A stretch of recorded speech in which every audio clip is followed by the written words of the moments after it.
Olá, senhores, sejam muito bem-vindos a mais um episódio aqui do Moda Masculina Podcast. Pedro Nogue por aqui. Eu esqueci o número, Silvio, mas já deve ser tipo 27, 28, estamos indo pro 30, né? Calma. Estamos chegando perto. É 27 ou 28? Estamos chegando perto. Como sempre, tô aqui com o meu querido sócio Thiago Sivers e hoje tô com dois convidados muito especiais. Opa, deixa eu colocar. Estamos com dois convidados muito especiais porque a gente vai falar de um assunto que vocês gostam bastante, que é empreendedorismo. Que a gente tá aqui com o Andrezão e com o Brunão, que são os fundadores da Key Design, que é uma marca muito top de acessórios que tá bombada aí no mercado. Então, senhores, primeiro eu queria agradecer a presença de vocês, muito obrigado por estar aqui e vou convidá-los para se apresentarem formalmente aí por os seguidores do Moda Masculina. Boa, vamos lá. Começo? Pode começar. Bom, eu sou o André, cofundador aqui, né, junto com o Bruno da Key Design. De maneira bem breve assim, sobre mim. Por um lado, eu sempre tive muito mais experiência com negócios, com finanças, com gestão, mas por um lado acabei me conectando com moda ao longo do caminho, né? Então, assim, minha bagagem, minha formação é em administração, fiz toda a pós, né, depois em gestão de empresas, em finanças, tudo para esse lado. Então, eu sou bastante fã de negócios, de finanças. E por um lado também bastante apaixonado em termos de conteúdo, assim, em psicologia, principalmente psicologia aplicada ao marketing, que eu acho que essa combinação de dados e comportamento é fundamental hoje para a gente conduzir um negócio como o nosso, que depende muito de estratégia de marketing, de digital. Então eu sempre curti muito esses dois lados, mas por outro lado da minha família, a gente tem varejo de moda há mais de 30 anos. Então, ao longo, posso contar um pouquinho depois também, mas já tive a experiência aí com uma loja multimarcas, que durante 20 anos foi só calçados e acessórios femininos. Eu era, na época, responsável pela gestão e a gente conduziu um plano de expansão para dobrar a operação, que passou a trabalhar com vestuário masculino e feminino. Isso tem uns 10 anos, mais ou menos. Então, eu fui responsável por essa expansão. A gente teve uma franquia da Fórum, né, no shopping da BR Malls lá em Londrina, e também fui responsável pela gestão na época. Tive pouco mais de um ano de experiência com planejamento, compras, showroom, fazendo toda a convenção. Então, tive bastante experiência tanto como lojista multimarcas, me relacionando com múltiplas marcas, sendo um intermediário ali na cadeia em relação ao fornecedor, em relação ao cliente, e na franquia a mesma coisa, né? Então, era um intermediário, né, entre a marca e o cliente, e aqui depois a gente vai explorar acho que um pouquinho mais, mas eu vi muito em Key Design lá atrás uma oportunidade de trabalhar o que eu considerava ser a terceira ponta, né? Então eu fui lojista multimarcas, franqueado, né, onde a gente tem uma operação e uma liberdade muito menor, né, uma operação mais engessada, uma liberdade muito menor, para ter uma oportunidade de construir marca própria, né? Então acho que foi aí que eu vi aí com bons olhos essa oportunidade de empreender junto com o Bruno e construir marca própria já no digital lá em 2013. Pô, isso é uma coisa legal pra gente abordar depois, porque muita gente querendo abrir negócio fica nessa dúvida, pô, crio o meu do zero, abro uma franquia, faço uma multimarca, é um baita dilema esses três, então sim. Eu acho que depois é um assunto legal pra gente abordar durante o episódio, não me deixa esquecer de puxar esse assunto, hein, Silvio? Pra deixar agora o Brunão se apresentar. Então, peraí, vamos entender então. Então, você é o cara das finanças, você é o cara que traz o dinheiro para casa. Nós somos aqui completamente diferentes e complementares. A gente sempre brinca, acho que isso que trouxe o sucesso da parceria, né? Por a gente acreditar muito um no trabalho do outro, respeitar cada um teu espaço e ter um trabalho super complementar. Então, claro que ao longo do tempo a gente foi se aproximando em termos, claro, cada um precisa entender muito melhor um da área do outro, né? Para que a gente possa operar de maneira sincronizada, conectado, mas o Bruno, que é o cara de produto, de criação, quem teve em primeiro lugar, ele conta depois a ideia da marca, mas nós cofundamos e a gente tem eu mais para o lado de gestão e negócios, ele para o lado de criação, desenvolvimento de produto, produção. Boa. Caminha mais para esse lado. Pô, muito bom. Então fale aí sobre você, Brunão. Muito bem-vindo. Né, a minha apresentação. Ele já fez uma bela de uma apresentação, né? A introdução dele. Então, assim, né, mas me apresentando formalmente aí, eu sou Bruno, mas né, a maioria das pessoas me chamam de BD, né? Então, atualmente, eu acho que meu nome está mais para BD até do que Bruno. Eu vim com a ideia, né? Eu continuo, né, na frente da parte criativa, né? Então, hoje, continuo na posição de diretor criativo, fazendo a dupla aí com o André há 9 anos, né? Então, basicamente isso. Cara, eu queria, antes da gente seguir no papo mais de empreendedorismo, fazer uma observação que eu achei muito interessante em relação à vestimenta do André e do Bruno. porque eu acho que elas expressam muito bem a posição de cada um na empresa, Verdade. Exato. Vocês não vão conseguir ver muito bem, mas eu vou tentar descrever, tá? Porque... Eles estão vendo no YouTube, Silvis, eles estão vendo. Não, mas eles só estão vendo a camiseta. Ah, tá, é A gente verdade. sobe na mesa. Cara, André, você tá com uma camiseta básica, uma calça de alfaiataria e um tênis branco, né? Uma Exatamente. pegada minimalista ali, camiseta preta que hoje em dia é Vestimenta CEO. difundida. CEO, Verdade, é o look Exato. A camiseta preta que é o símbolo hoje em dia no mercado Sim. financeiro, né? Da galera que trampa nessa área. E o Bruno tá com uma pegada, mano, artística, um visual streetwear. Feito por mim mesmo. Feito por você inclusive, mesmo, a sim. camiseta? Você fez? Olha que da hora, velho. Caramba. Sim, eu coloquei os pets, que é uma homenagem a um grande ídolo aí que, né, nos deixou no ano passado, então... mas realmente Desculpa, expressa eu tô quem muito por sou. fora. Quem? Virgil Abloh, né, diretor criativo da Louis Vuitton, o último, né? Tá. Que ele morreu de que- repente, do vai nada, fazer né, ano cara? agora, Aham. em novembro, inclusive, então aproveitar aí, né, a oportunidade para fazer uma Que legal, homenagem cara, aí muito para bom. ele. E feito por mim mesmo, né, como quase tudo, desde sempre. Show. Aí você tá com uma calça que tem uma pegada bem streetwear, né? Sim, Parece sim, que é uma sou muito jogger. fã enfim. do street, né, desde sempre, então... E um essa Air é a Jordan? pegada. E um Air Jordan. E um Air Jordan, pronto. Sem Ô, falar você no... tá com o olho bom, hein, Silvis? É que eu... Pô, decorou total. Pô, velho! Tem uma observação, ele tá com um colar de pérola, que tá super em Sim, alta aí, né? exatamente. Tá com outro colar, então assim, tem uma Pulseira pegada... de pérola, total. Pulseira, enfim. E eu, cara, achei isso muito legal, porque isso expressa não só a personalidade de vocês, mas o que vocês fazem dentro da empresa, né? Só uma observação que eu queria Com fazer certeza. aqui. Bem legal. Excelente Trabalhando com observação moda, mesmo. né, a gente, né, tem que representar. Os caras têm olho, né? exato. Mas e tu conta, cara, como é que veio a ideia de surgir aqui? Foi em 2013, é isso? 2013. Acertei na data? 2013. 2013. Como é que surgiu? Pô, acho Vocês... que- acho que faz sentido o Bruno dar uma intro da relação dele com a moda, com os Exato. acessórios, daí a gente... E daí fala uma intro também sobre a relação de vocês. Eu queria saber como é que vocês se Sim, conheceram. sim, vamos, Acho que vamos- tem que vamos vir antes até chegar da lá, marca. né? Verdade, verdade. Então, assim, a minha relação, cara, com a moda, com acessório, com todo... Com a visão de vender acessórios, né? É uma construção que eu acho que começou, sei lá, desde que eu me entendo por gente, né? Então, desde muito pequeno, assim, eu tive muita liberdade criativa dentro de casa. E esse contexto, essa atmosfera que eu vivi, né? Por conta dos meus pais, os dois serem artesãos. Então, o handmade era uma coisa desde que eu nasci. Então, a gente não buscava comprar coisas fora, a gente fazia dentro de casa. Então, naturalmente, né, eu criei essa habilidade, né, de fazer tudo que eu quisesse ali com... Mas tu, não só de moda, né? Tudo. Cara, não. Inclusive, assim, eu sou, né, como um hobby artista plástico, tenho Legal. várias vertentes aí da habilidade que eu adquiri e fui criado, né? Então, identificado esse, vamos dizer, né, eu tenho um pouco de, sei lá, receio de falar assim, né, de não ter falsa modéstia, né? Mas o talento, assim, foi reconhecido muito, muito de pequeno, assim, em casa. Então, eu sempre desenhei, mais desenhava do que, né, escrevia. Meus cadernos de escola, inclusive, eram muito mais desenhos. Eu tenho alguns episódios engraçados dentro de casa, de minha mãe ter que esconder tesoura também, porque até hoje, cara, eu gosto mais de customizar até do que comprar. Então, esse foi o contexto, a atmosfera que eu fui criado e a identificação e a paixão pela moda ali chegou na adolescência, muito cedo, né? As primeiras grandes marcas assim que a gente teve no Brasil, até a Fórum foi uma delas, né? E aquilo despertou um interesse em conseguir me destacar através do visual, que era uma necessidade que eu tinha, né? E a moda foi o caminho e logo se conectou com uma paixão aí. A parte dos acessórios, cara, é engraçado porque, sei lá, acho que desde os meus 12, 13 anos, assim, eu já tinha o hábito, né, de criar minhas coisas, de cortar tudo ali dentro de casa, né?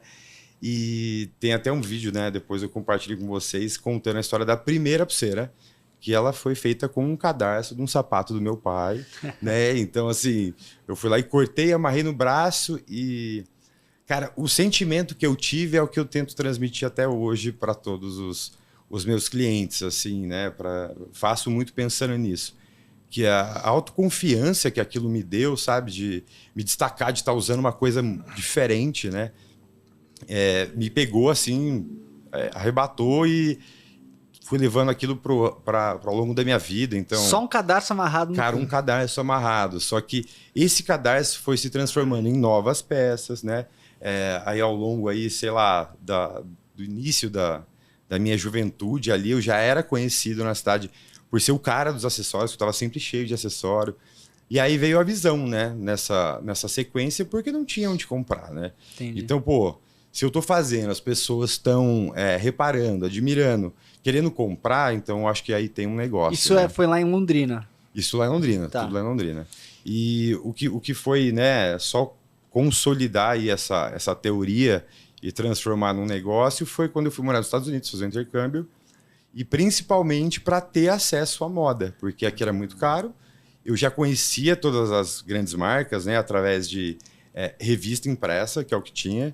Até um fato curioso que eu colecionava recorte de revista, então eu roubava pedaço de página de revista em consultório e ia montando um boom de board, assim, e só para mim, né? Nossa, era tipo um Pinterest.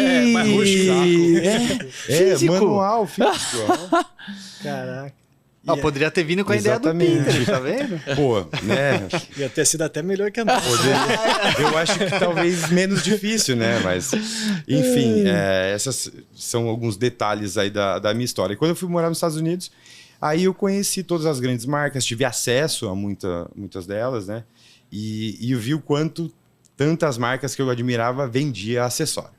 Então eu falei, pô, a gente tem um delay, né, natural aí de mercado global, Estados Unidos principalmente para o Brasil, mas isso naturalmente vai acontecer lá. Então eu passei um ano lá e quando eu voltei, aí a ideia já estava muito mais formatada na minha cabeça. Ano que você voltou? Então, eu não fiquei mais tempo, inclusive, porque dá para dizer azar, porque eu acho que né, tudo acontece por algum motivo, mas eu fui em 2008, né? Então eu peguei a crise lá, então não tinha emprego, então estava super difícil de se manter. Mas o resultado final assim é que eu consegui voltar com 3 malas gigantes de roupa e aquilo para mim já era sucesso ali na minha estadia, né?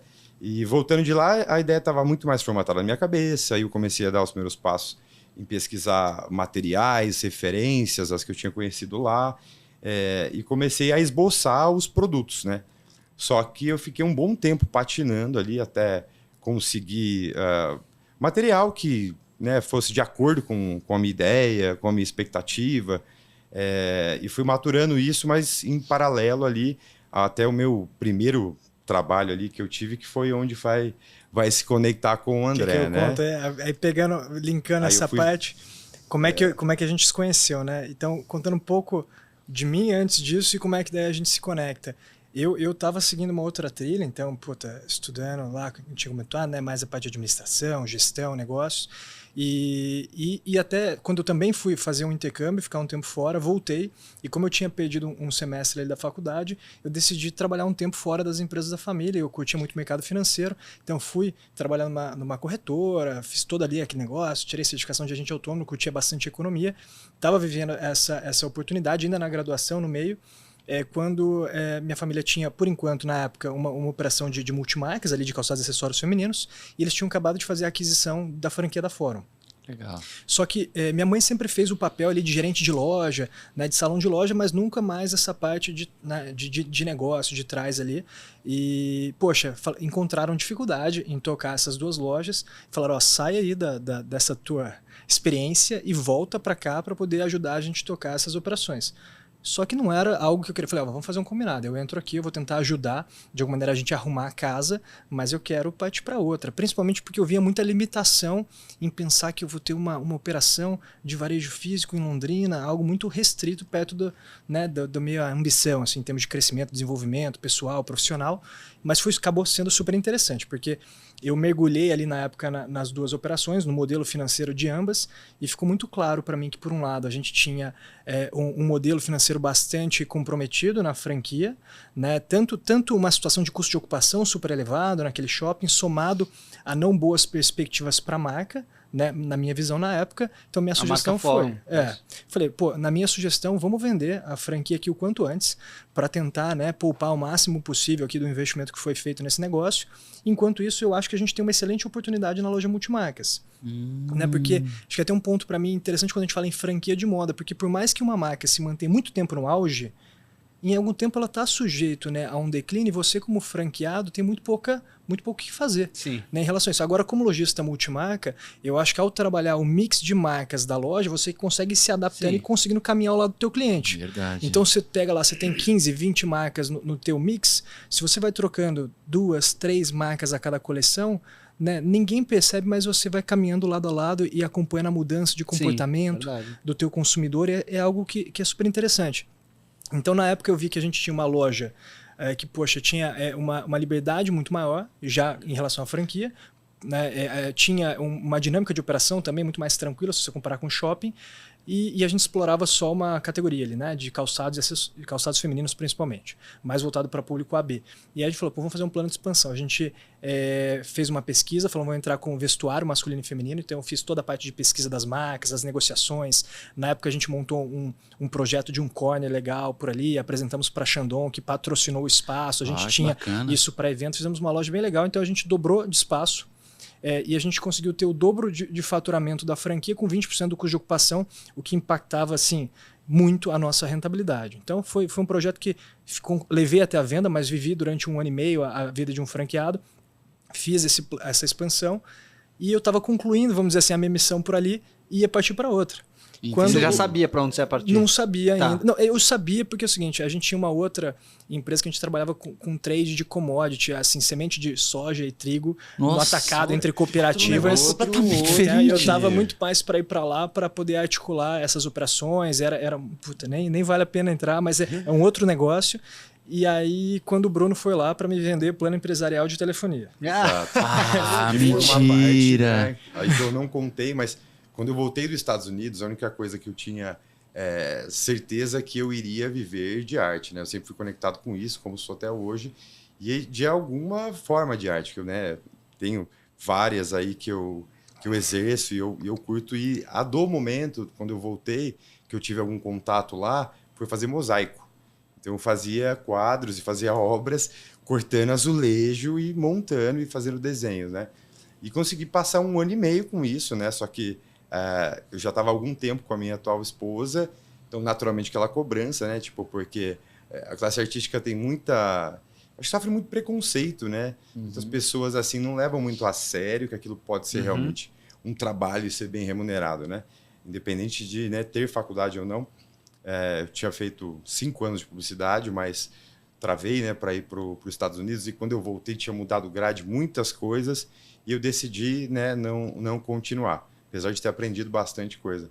E nesse caminho aí, né, eu tive um pouco dessa pressão, e aí apareceu uma oportunidade quando a Nextel foi para Londrina, e eram amigos nossos, estavam levando, e precisavam de alguém conectado na cidade, que tivesse um bom network e tal, para conseguir apresentar e fazer esse produto virar. Isso mais ou menos no comecinho de 2010, né? Porque eu lembro que a Nextel era um sucesso naquela época, todo mundo tinha passava aqueles radinhos, cara. Que daí ele ficou, né, ficou 10 a 12, aí que foi no início de 2013, quando ele foi fazer a visita por lá, né? Exato. Aí eu fui, né? Inclusive, assim, tive sucesso e reconheci muito uma parte comercial minha, né? A minha parte vendedor foi descoberta ali. Desenvolveu outro lado, bacana. Veia. Ou, né, pelo menos ficou mais evidente para mim. Então, me deu segurança também, né? Eu ganhei todas as premiações que teve, inclusive da Nextel, nesse período que eu estava lá. Assumi um posto de coordenação ali do time comercial, então me desenvolvi bastante nesse lado. E numa dessas visitas, né, eu fui vender plano de telefonia para a loja da mãe do André. E ali me deu esse gatilho, porque eu estava patinando, né? Sempre levando em paralelo ali o desenvolvimento, né, das minhas ideias para as joias, para os acessórios, mas faltava aquela ponta no qual eu sabia que eu não queria, né, trabalhar, não tinha, né, esse know-how e o potencial. Mas nessa altura você já sabia que você queria desenvolver acessórios? Sim. Foi o que, assim, tinha ideia, né? Era um projeto ainda, assim, o Bruno tinha essa vontade, né? Eu lembro que na época, pelo contexto, acho que o que chamou muito essa conversa foi o contexto da loja, porque se ele tivesse vindo num outro tipo de operação, vender plano de telefonia, certamente a gente não teria entrado nesse tema. Mas como a gente acabou se reunindo, sentando no café que ficava no meio da loja, e a gente ali dentro daquele ambiente, acho que chamou, né, a conversa, e ele acabou começando a falar para mim sobre o sonho dele, né, de dar início a uma marca de acessório masculino, e isso e aquilo. E assim, de maneira muito espontânea, a gente começou a conversar e eu compartilhar um pouco da minha experiência com ele. Falando, se você for, tem que ir por aqui, isso aqui não dá, isso aqui, papapá. E eu tinha acabado de fazer toda a pesquisa e a seleção das marcas masculinas que viriam a compor o mix de marcas da loja. Então eu estava bem familiarizado com as marcas ali, tinha passado por esse processo, mas numa conversa super assim, batendo papo. Descontraída. E eu tentando compartilhar um pouco, né, da minha experiência lá naquela época e encurtando um pouco a conversa aqui. Passado um tempo, acho que o Bruno me chamou para um almoço, né, e acho que ficou muito claro ali para nós que ele tinha uma vontade. Ele até falou assim, porra, é o seguinte, a gente tem aqui uma situação, os acessórios, as joias masculinas são uma realidade nos Estados Unidos e Europa, a gente tem condições de ser pioneiro por aqui, a gente ainda tem um delay grande em relação a isso, mas, portanto, né, uma oportunidade. Alguém tem que começar. De ser pioneiro aqui, capitanear esse movimento. E, poxa, e daí ele falou, né, ficou muito claro para mim, minha praia é criação e desenvolvimento de produto. Preciso alguém, então, assim, meio que a nossa parceria, eu entrei mais com a responsabilidade de transformar, acho que, uma paixão e um sonho em negócio. Exatamente. Né? Então, transformar num negócio que era mais a minha pegada. Aí, na época, a gente topou, né, fazer um plano de negócio. Então, eu fui mergulhar um pouco mais nessa oportunidade, comparar com as alternativas e com a experiência que eu tinha tanto na franquia quanto na multimarcas, e eu vi ali uma oportunidade. E eu enxerguei muito na KeyDesign a oportunidade, em primeiro lugar, de me libertar um pouco de ser um intermediário e construir marca própria. Uhum. Que é alguma coisa que você não tinha feito ainda. Que eu não tinha feito ainda. Segundo, de trabalhar com um produto que poderia permitir com que a gente tivesse mais margem. Minha vontade muito grande lá era romper um pouco com esse ciclo perverso de lançamento, coleção, liquidação, que comprometia muito a margem média, né, de uma operação de moda ao longo de uma coleção. Então eu pegava tudo que me incomodava dentro do modelo financeiro, que eu acreditava que impactava o resultado, e falei, acho que eu tenho a oportunidade de transportar isso para esse negócio que a gente vai criar, né? E a gente fez um mini BP ali e decidiu mergulhar um pouco mais, né, nessa oportunidade. Foram 7 meses, mais ou menos, ali de plano de negócio. Nossa, e desenvolvendo. Sim. Porque assim, cara, a gente desenvolveu tudo, né? Então assim, é uma marca nova, todo o conceito, a identidade de marca, claro, né, num projeto muito mais simplificado do que o nível de trabalho que a gente tem hoje. Fazia tudo, precisava ser feito, né? Dividido a gente fez dois. E desde o começo, né, acho que tem um ponto que a gente sempre falou, a gente na época foi fazer uma pesquisa, né? O que a gente tem de marcas de acessório masculino na época? E a gente tinha mapeado na época 4 a 5 lojas virtuais. Lembrando que isso era o começo do Instagram, né? Sim. Que na sua 2013, né? Total. E assim, todas elas revendiam produtos comprados prontos da China. Cara, é uma das coisas que eu ia comentar, porque eu lembro quando eu conhecia a KeyDesign no Instagram, as outras marcas eram uma coisa muito tipo multimarca, que era muito padronizada. Tinha umas 2, 3 lojinhas assim. Parecido. Eu lembro até, se eu puxar da cabeça eu consigo lembrar os nomes, e era tudo produto muito parecido, muito parecido. E eu lembro que o que me chamou a atenção na KeyDesign na época é que eu falei, pô, mano, é uma coisa autoral. E ao mesmo tempo autoral, mas era diferente. Quando um homem queria um acessório naquela época, pelo menos na minha cabeça, né, na minha memória, era muito que nem cabeleireiro feminino, você tinha que comprar nas lojas que eram joalherias femininas, coisas muito caras, e que tinha, sei lá, 2 produtinhos para homem. Tinha exatamente. Duas ali. Então quando eu vi aqui, muitas são assim até hoje, né? Exato, muitas são assim. Sim. Então eu lembro que foi o que me chamou a atenção aqui, tipo, tanto o ponto de ser uma coisa autoral, né, uma coisa, que nem com as coleções desenvolvidas, e ao mesmo tempo uma coisa que fala, é acessível, não é aquela joia de joalheria feminina, dá para comprar, sabe? Então, esse ponto foi o que a gente identificou lá atrás. Falou assim, a gente olhou para eles e falou assim, eles são uma loja de acessórios, nós seremos uma marca. E por ter aqui o objetivo de ser uma marca, a gente vai ter que se preocupar com uma série de aspectos que não fazem parte do escopo de trabalho deles. Que inclusive né? se conecta com o nome, inclusive, né? Essa conexão. A gente pode daí falar um pouco sobre isso. E acho que o ponto que você falou até do perfil de produto foi justamente onde a gente encontrou a lacuna. A gente via que tinha um gap muito grande entre o que era um produto hippie e as joias, ouro, e um universo muito amplo para a gente poder navegar e explorar, né? Então acho que foi por ali. E até dessa demanda realmente tinha tanto tinha pouca oferta, mas também tinha pouca demanda.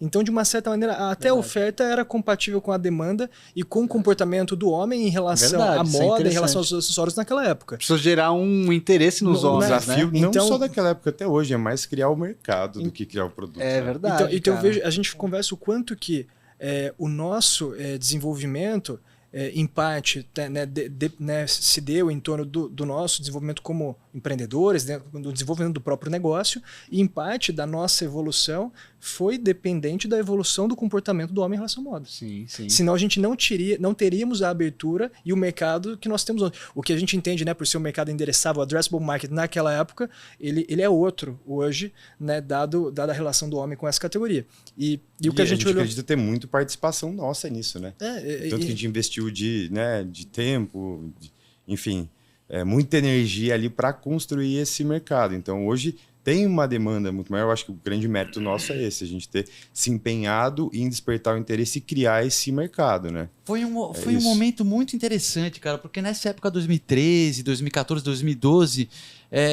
várias coisas foram acontecendo juntos. Eu lembro que foi a época que nasceu aqui Design, foi a época que nasceram outras marcas independentes, assim, de camiseta, não sei o quê. Muitos blogs surgiram nessa época. As barbearias começaram a aparecer. Então foi um movimento, assim, exatamente, de várias coisas ligadas assim ao comportamento masculino, mas várias células assim meio independentes, mas que no final das contas se conectavam, que é em relação você se cuidar você tá com a autoestima boa, você se sentir bonito e encontrar personalidade. E é interessante, foram vários movimentos separados, acho que meio espontâneo, que foram se conectando ali na frente. Exato. Né? E se olha mesmo para o nosso, assim, na época, a gente falou assim, então tem pouca demanda, só que é o seguinte, a gente falou assim, como é que isso teve muita relação com ter iniciado pelo digital. Porque a gente parou para olhar, e até acho que é muito óbvio hoje quando a gente fala do Instagram, né, não tinha nada a ver com o que é hoje, né? A gente pegou lá atrás e a gente começou o perfil 7 meses antes, e a gente começou a nesse usar... sentido também, e-commerce e Instagram, né? Até o próprio conteúdo ele foi evoluindo. Então no começo nós publicávamos Calma fotos... aí, só um minutinho, André. Você falou que você começou 7 meses antes do quê? Do lançamento da marca. Do nascimento oficial ali. Então o Instagram 7 meses antes... Iniciamos o plano de negócios, o desenvolvimento da marca, iniciamos o perfil no Instagram. Entendi. E foi interessante já porque, com assim, nome. falar isso parece até bobagem hoje, porque é óbvio, mas o que nós fizemos? A gente criou com o nome, já na época já tinha ideia clara, e a gente começou a publicar inicialmente fotos das nossas referências em Estados Unidos e Europa, e como um perfil de inspiração. Também, né? E começamos a seguir aquilo, né? Começamos a seguir todo mundo que seguia as marcas de moda masculina para ver como é que ia ser a resposta em relação àquele conteúdo. Era o dia inteiro fazendo isso. No dedo. E a gente começou a ver que tinha uma resposta muito bacana. A gente falou assim, poxa, realmente tem apetite pelo nosso projeto. Tem gente que curte isso aqui. Existe demanda, mas ela está espalhada por todo o Brasil, e como é que o único jeito da gente alcançar essas pessoas vai ser através do e-commerce. Então eu não acho que o e-commerce foi uma escolha, mas foi uma imposição do cenário que a gente encontrou naquela época. Então a gente começa a trabalhar no desenvolvimento de uma loja virtual para conseguir conectar uma oferta que a gente acha que né, um produto que tende a crescer muito a demanda por ele, mas que ela existe, mas ela é muito pequena ainda e está espalhada por todo o Brasil. É interessante, porque hoje parece óbvia a ideia do e-commerce, mas naquela época não era. Né? O e-commerce, por mais que era uma realidade, já tinha loja, gente vendendo na internet, mas não era tipo um caminho que você tinha que seguir obrigatoriamente. Você podia muito bem escolher por uma loja física sem e-commerce, né? Hoje não é mais, é óbvio para quem ouve isso. Foi mas muito acelerado na né? pandemia, né? Porque até assim, passado super recente, né? O percentual era muito menor, inclusive de marcas grandes que tinham e-commerce, muitas nem tinham, né? Ou até rede social, né? Então, assim, uma coisa que hoje é óbvio. Você vai vender alguma coisa, você vai ter que ter um site, você vai ter que ter rede social, mais de uma, você vai ter que ter um trabalho ativo em cima disso. E um passado super recente aqui não era a realidade isso, pois né? A gente chegava a isso lá de trás, assim, né? Então, a gente teve um trabalho grande com uma marca, não lembro se foi 2020, 2019, eu nem vou citar o nome, mas assim, grande, e os caras não tinham e-commerce, cara. Eu não tinha, era uma coisa meio chocante, que daí a divulgação, mas daí compra, vai pra loja, não sei o que, você fala, pô, mas... É uma coisa muito louca, né, cara, isso. Cara, então você... Eu acho que a gente foi muito feliz nisso, acho que tanto profissionalmente, né, pela empresa, quanto pessoalmente, porque tem 9 anos que a gente está bastante imerso dentro desse universo, e uma coisa é você ter vivido. A gente realmente estudou muito, se desenvolveu muito em relação ao e-commerce, ao marketing, ao digital. Né? É legal falar que a gente também não costumava terceirizar, como a gente faz hoje tudo não faz. A gente faz tudo dentro de casa. A gente tem uma equipe, um time relativamente grande até pela escolha de fazer muito dentro de casa. A gente terceiriza muito pouco da nossa operação, praticamente nada. Então, desde a parte de desenho, criação, desenvolvimento de produto, produção, fotografia, design gráfico, marketing digital, boa parte de programação do e-commerce, atendimento, tudo. Né? Então, a gente tem grande parte da operação sob nossa gestão. Fabricação, né? Também é importante. Mas até eu acho que enquanto a gente estava falando do Instagram, eu fiquei lembrando um negócio agora. Tem muito nome chique hoje para retratar coisas que a gente fez de maneira espontânea lá atrás. Nisso, até o D2C, que é o D2C, formato DNVB. Cara, DNVB, o termo ele foi fundado pelo Andy Dunn, né? Foi cunhado pelo Andy Dunn num artigo, que é o fundador da Bonobos, e depois da nossa fundação. Então a gente fala de novo esse aí. O B2C é a venda direto para o consumidor. É o Direct to Consumer e o Digital Native Vertical Business. Né? Então é um negócio nativo digital com operação verticalizada, né? Vendendo direto ao consumidor. Então nós somos uma DNVB antes de... E até foi interessante, a gente participou de um... A gente participou... E se você for ver, é o tema da moda há algum tempo, principalmente os fundos de Venture Capital há uns 3, 4 anos atrás, embarcaram muito nessa tese de investir em marcas que tinham um relacionamento direto com o consumidor, que controlavam a tua desenvolvimento de produto e produção e vendiam direto ao consumidor por acreditar que ao eliminar o intermediário, teríamos outro tipo de relacionamento com a tua audiência, custo-benefício, né, margens, etc. E foi isso que, se você for ver, nós somos uma marca nativa digital e que desde o começo criou, desenvolveu, produziu seus próprios produtos e vendeu direto ao consumidor. Uma marca que... Lembrando até de uma outra coisa, marketing de influência, coisa mais comum. Você lembra na época, não vou citar nome, mas a gente logo no começo veio para cá para um almoço, uma das primeiras pessoas ali que estavam fazendo divulgação de moda, ele se mantém até hoje, né, é bem conhecido, é uma autoridade, para negociar como que a gente, né, forneceria produtos em troca de imagem. A gente negociou influenciador em 2014. 2014. Né? E Instagram. Quando nem tinha esse nome de influenciador digital. A gente aqui tá tentando esse nome. Não tinha. Cara, não tinha. Eu lembro de uma matéria que eu li que falava a primeira pessoa que viveu de Instagram, vamos dizer assim, né? Conseguiu fazer renda, chamava de Instagramer profissional. Eu lembro dessa matéria que eu li, não lembro nem o site. Teve um nome antes, eu não conhecia. Instagramer profissional. Era um cara que saía viajando, tirando fotos. Tal. Não, porque naquela época não tinha gente que vivia no Instagram, era blogueiro. O cara podia ter um blog que ele fazia conteúdo e tal, mas daí depois que esse negócio do cara Instagram... Até porque não tinha algoritmo, não tinha... Mas então vocês começaram a sondar. Que tem hoje, né? De venda e tal. Era só fotos passando. Assim, essa parte, e aí para falar de influenciador, que é um tema até que a gente pode falar também, mas foi interessante que a gente foi produzindo conteúdo, né, se relacionando com uma audiência, sem que num primeiro momento a gente deixasse claro que viria uma marca. As pessoas começaram a pedir pelo produto, depois as referências nossas se transformaram nos produtos de criação própria, que foram gerando essa ansiedade pelo público pelo lançamento da marca. Então a primeira coisa que a gente falou assim, se tem gente esperando pelo produto e perguntando quanto é que lança, porque a oferta é realmente bastante limitada. Tanto é que a gente começou a ter uma pressão, porque assim, quando a gente lançou, a gente estava com 12 ou 13 mil seguidores já, né? Bastante, cara. Era bastante.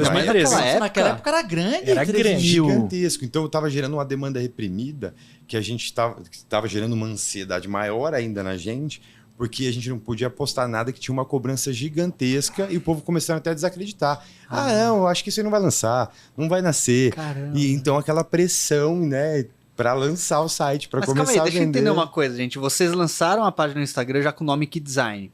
E vamos dizer, a bio era o quê? Era falando que era uma marca já? Não, eu acho que nem bio existia, né? Não, sim, mas eu quero dizer, o pessoal entrava do que você quisesse falar. Pra quê? Aquela página era o quê? Uma página de inspiração de moda? Inicialmente sim. Porque tipo moda masculina era hoje. Isso, né? Entendi. Era total, né, referência de fotos legais, enfim. Não tinha ainda algo muito óbvio do que seria até o próprio Instagram, né? Mas logo a gente anunciou. Sabia que... logo no começo vocês já falaram que era uma marca. Já, a gente falou, agora está em desenvolvimento, porque daí a gente começou a mudar o perfil do conteúdo, porque ele deixou de ser uma foto que era nitidamente produzida, né, e replicada de uma referência, para começar a mostrar as nossas criações, o que estava em desenvolvimento. Isso. E na época, assim, eram vocês dois fazendo tudo ou vocês tiveram mais alguém para ajudar? É tipo assim, qual que era a equipe? Era só vocês dois mesmo? Tocando 100%. Basicamente nasceu nós dois e minha mãe, né? Também sempre comprou todos os meus projetos. E por ser artesã e assim, uma mão de obra qualificadíssima, tá com a gente até hoje, né? Na linha de produção. Então, assim, a gente tinha já a fábrica dentro de casa, aí todo o restante a gente ia dividindo. Durante aí o que cabia para cada esse um período pré-lançamento, né? Foi só nós dois e a mãe dele acompanhando, claro, o projeto de perto. E assim que a gente deu o start, eu comecei a desenvolver um negócio, o Bruno era responsável pelas criações e a mãe dele era quem replicava os produtos que a gente vendia. Então ela quem trabalhava na produção. Então ela foi a primeira... Replicar vai fazer. Porque ele desenvolvia os modelos que foram usados para fotografar e à medida que a gente... E ela que produziu o nosso estoque, ela era fábrica. Você fazia, digamos, o piloto, né? Tipo, a peça é assim, dela fazia as peças iguais. Que é um papel que eu faço até hoje. Inclusive, ela, né... Cara, que irado, velho. E aí estourou logo no que... Cara, foi muito... Assim, se você for comparar com números de hoje, pode falar, porque isso é coisa lá de trás, mas tipo assim...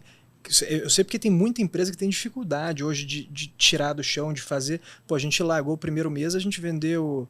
quase 50 mil reais, 2013, por ser e colar masculino. Primeiro mês. Era muita grana, 50 pau em 2013. Mas a gente gerou uma demanda reprimida muito grande. Muito, vocês fizeram um trabalho, aí a gente pegou e falou assim, errado, vendemos 50 pau no primeiro mês, daí no segundo mês, tipo, 15. Puta, fudeu. O que vamos fazer agora?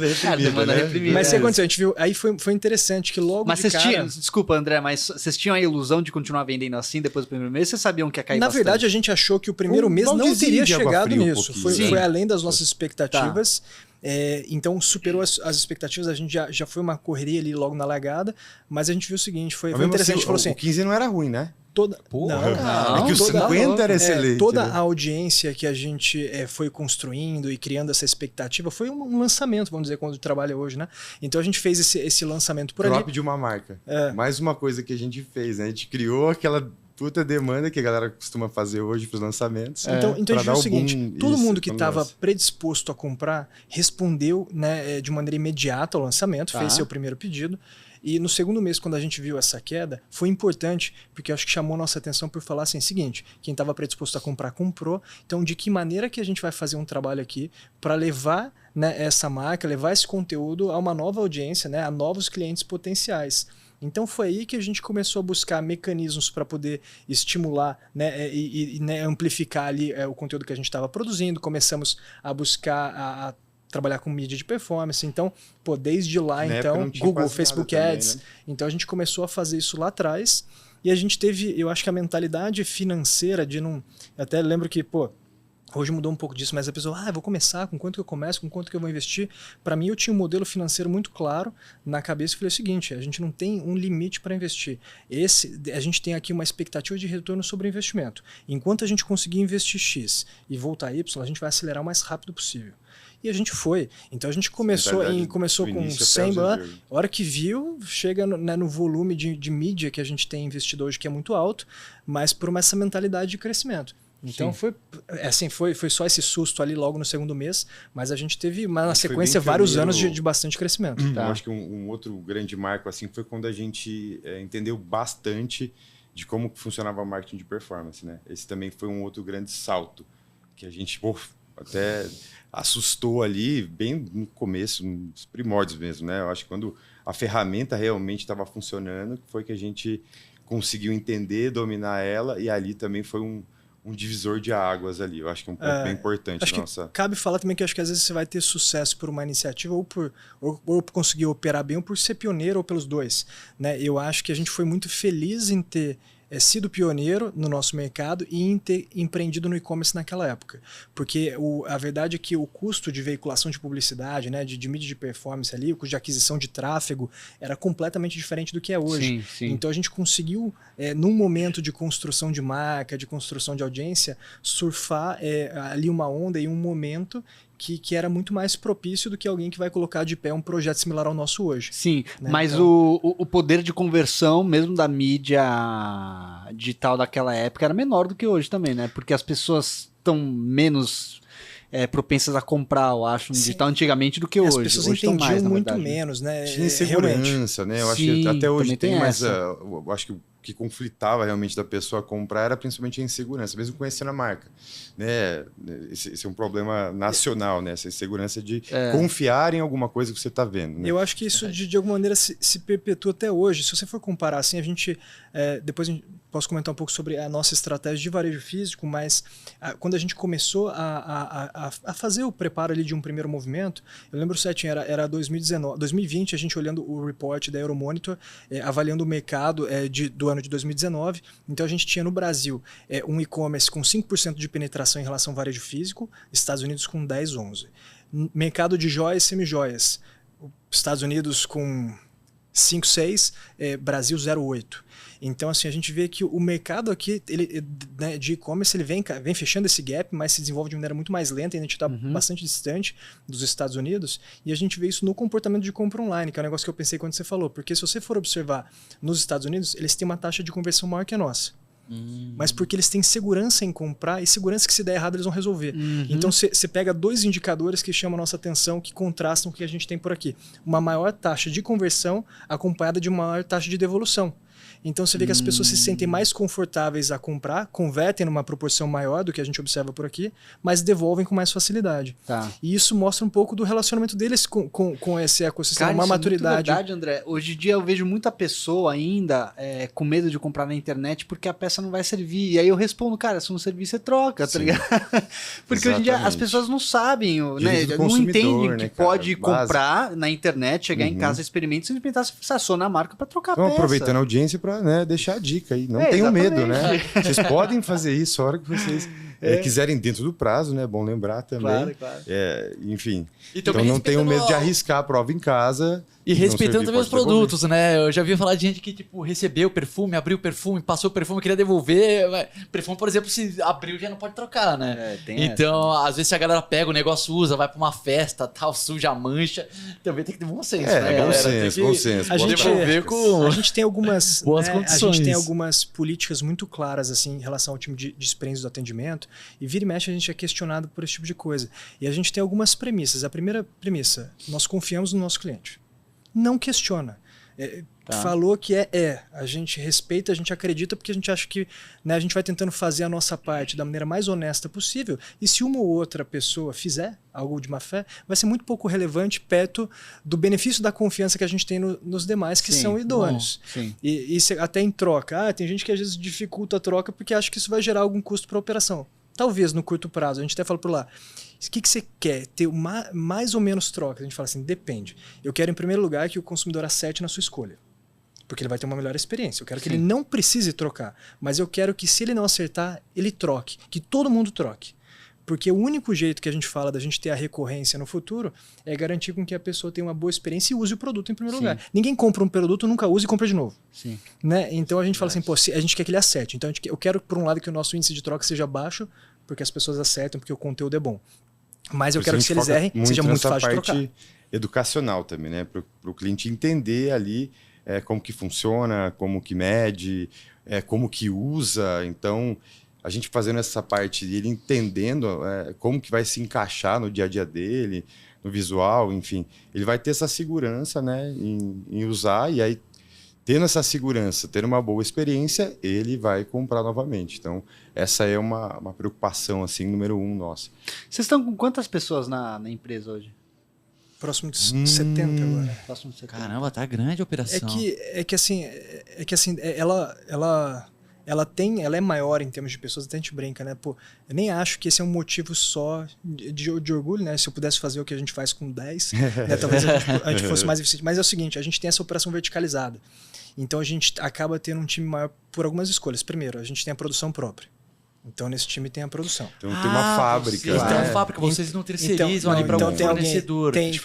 A gente terceiriza às vezes o desenvolvimento de matéria-prima, mas toda a idealização, né, dos modelos, toda a criação é de responsabilidade do Bruno e da equipe dele, mas toda a parte de produção, montagem é toda interna. Então a gente tem nesse time gente na produção, em qualidade, em planejamento de produção, compras, importação, então assim, e marketing digital, e quando a gente faz praticamente tudo dentro de casa, né? E agora a gente tem uma equipe de vendas aqui também, né, dos primeiros pontos que a gente abriu em São Paulo. Então acaba inflando um pouco. São 55 pessoas em Londrina e umas 12 aqui, quase cabendo de 65 para 70. Mas daí, por outro lado, também amplia as possibilidades de negócio, né? Porque vocês terem uma fábrica, uma produção, private label é uma... Por exemplo, se alguma marca que vai nativa de calçados ou uma marca nativa de camisetas ou de óculos, fala assim, pô, a gente quer fazer uns acessórios, vocês podem virar fornecedor deles, né? E acontece, eu acho que desde o primeiro ano ali, né? Até porque por desde cedinho assim? Sim. Caramba, e grandes marcas, assim, e variados nichos, né, de negócio. Então a gente já fez parceria com marca de barco, por exemplo, para oferecer. Então o cara comprava um barco e ali acompanhava ali, né, o chaveiro e tal, uns acessórios para o proprietário do barco. Marcas, né? Tem bastante coisa. Nossa, a gente fez muita peça para evento já. Então continua fazendo, né? Continua fazendo que, sei lá, desde que a gente falou lá do evento da Budweiser, a pulseira da Budweiser no Bud Hotel na Copa do Mundo. Recentemente, Réveillon Trancoso. Que legal, eventos foram vários mesmo. E a gente fez algumas outras ativações com marcas. Pega algumas mais recentes, assim. Recentemente a gente fez uma parceria com a BMW, então tinha uma moto que eles lançaram chamada Triple Black, que a ideia era, né, que quem comprasse essa moto recebesse a pulseira junto com a chave, né, como um símbolo ali dos proprietários daquela moto. A gente fez uma collab com a Play for a Cause e o Maracanã, no ano passado. Isso foi legal, então, a Play for a Cause, eles trabalham com a venda de produtos, assim, de artigos esportivos. Um dos maiores desafios de criação que eu já recebi. Isso foi muito interessante. A gente foi convidado, eles queriam fazer algo... É tudo revertido para instituição de caridade. Então, a ideia era reverter parte da renda para instituições de ensino.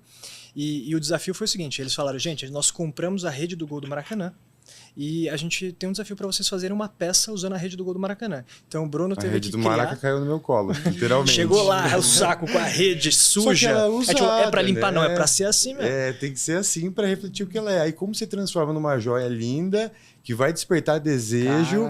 com uma rede suja, assim, né? Então... E foi um trabalho muito legal, porque a gente fez edições limitadas. E o resultado foi excepcional, cara. Então, acho desafiador, mas, né? A pulseira com a rede do Gol, foi bem bacana. Que vinha com um certificado, na edição numerada, assinada pelo CEO do Maracanã. Então, até hoje, foi né? super legal. Como chama? É possível comprar que teve a iniciativa Play for a Cause. Depois eu quero pesquisar pra ver essa pulseira, cara. Muito agora, legal, só por curiosidade, Bruno, quanto tempo você demorou para desenvolver esse produto? Cara, é que tá, né? Eu tenho um botãozinho que tem que desligar aqui de tanta criatividade e ideia, assim. Então, acho que 2 ou 3 dias para chegar nessa ideia. Caramba. Mas aí você mergulha, você fica imersivo nesse processo ou você vai aqui e aí vai fazer outra coisa e volta para... assim, né? Em meio a tantas atividades, né? A gente acaba não tendo tanto tempo para dedicar, assim. Mas esse foi desafiador porque eu tive que bater cabeça, assim, um bom tempo de olhar para ela e falar assim, cara, como é que eu vou... te transformar, né? Você busca referências na internet? Quase não tem muito, né? Assim, então eu tenho algumas referências de marcas assim que eu gosto, não tem nenhuma que seja exatamente, né, o que eu quero para Key Design, mas sim, tem boas referências, mas não para uns casos que aparecem como esse, né? Muito peculiares, você tem que tirar do né? zero. Mas eu acho que é o exercício que leva a gente a ter essa facilidade, né? Hoje tem lá, lá, tem quem faz, tá lá, quem tem um desafio, você faz um chute ao gol, ela está disponível. Ela é parte de bonificação de uma experiência lá do Maracanã. Então ainda tá. É possível adquirir uma dessa através dessa experiência. Mas algo, né, para te dar uma resposta um pouco mais em número, relacionado à prática criativa, né? O reporte desse trimestre aqui, eu não tinha feito isso, né, até o momento. Mas deu 368 peças no trimestre criadas. Então, novas. A gente estava ali colocando... E você criou todas? Sim, eu tenho um número até para entrar no Guinness, até porque eu acho que ninguém vai se inscrever para quem fez mais acessório. Cara, 4 peças por dia. Exatamente, a gente fez a média mais ou menos de quantas estava dando por dia. E aí não vai tudo para Key Design, né? A gente tem private label, tem tipo N projetos, sim. Mas no trimestre, né, aprovadas e entrando em linha de produção. Rapaz. 368, se eu não me engano. Hoje a gente está bem mais focado, assim, pegamos projetos, né, de desenvolvimento para outras marcas no passado.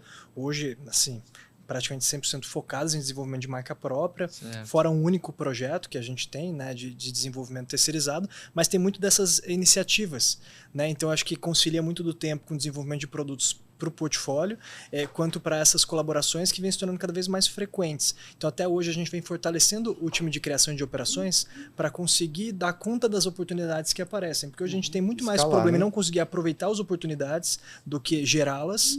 Felizmente tem um lado bom e um lado ruim disso.